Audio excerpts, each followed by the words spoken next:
Gare de Bétié, commune d'Abangourou, région de l'Indénié Douablin. Il est 6 heures.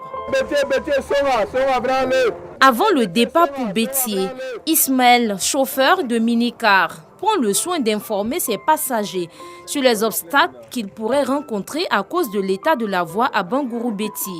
Vous voyez que la voie n'a pas bon. Donc arriver d'un coin, je vais descendre, je vais m'aider à pousser la voiture. À la gare, les minicars en direction de Bétié se font rares. La raison, le mauvais état de la route en cette petite saison des pluies. Blandine et sa sœur ne pourront pas se rendre à Bétié. Le premier car est déjà chargé. Quand on arrive à 6 heures, on a raté ce car, on est obligé d'attendre. Peut-être même on va retourner à la maison pour revenir demain, même on ne sait pas. Tout est gâté, il n'y a pas de voie, mais il n'y a pas de route. Une fois que tu dépasses le corridor jusqu'à Bétié, c'est difficile. Après la gare, nous prenons la route pour Bétié. Long de 95 km, cette voie est dans un état de dégradation avancée. Les images en disent long.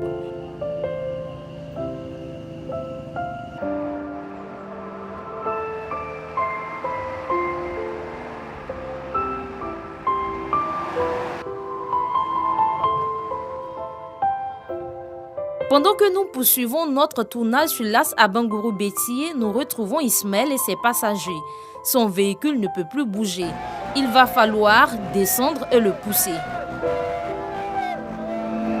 L'état de notre route là, en tout cas on souffre toujours. Ça ne va pas. Quand c'est bleu des fois là, on ne peut même pas bouger. On va faire 3 jours sans placer pour aller à Bangourou. Tout le temps c'est comme ça.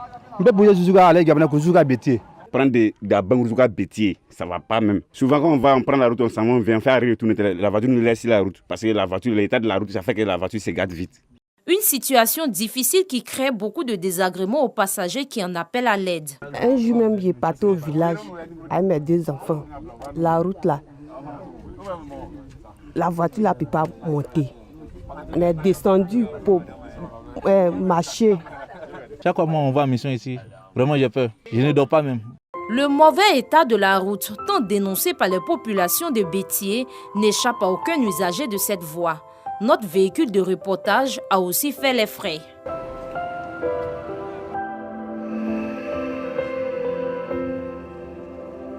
Ces véhicules en panne du fait du mauvais état de la route, une situation qui fait le bonheur d'Henri, mécanicien à Akrébi, situé à 10 km de Bétié. Il se frotte les mains, surtout qu'il reçoit en moyenne 15 engins endommagés par jour. Ça nous arrange, nous aussi, notre frère aussi, là, ça les arrange pas aussi.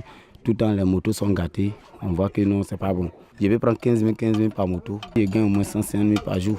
L'axe à Bangourou-Bétié dégradé. Les autorités administratives de la localité assurent.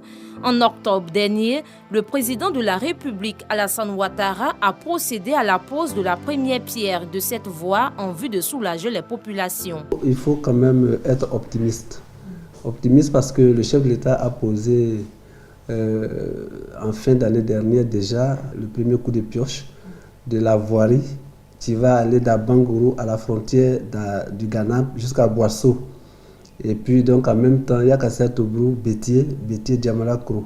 Il faut espérer que ce problème de voirie va être d'un mauvais souvenir. Les populations rassurées par les propos du préfet du département de Bétié. Leur souhait, le démarrage rapide des travaux de bitumage de cette route. Pour l'heure à Bétié, les véhicules sont à l'image de la voie.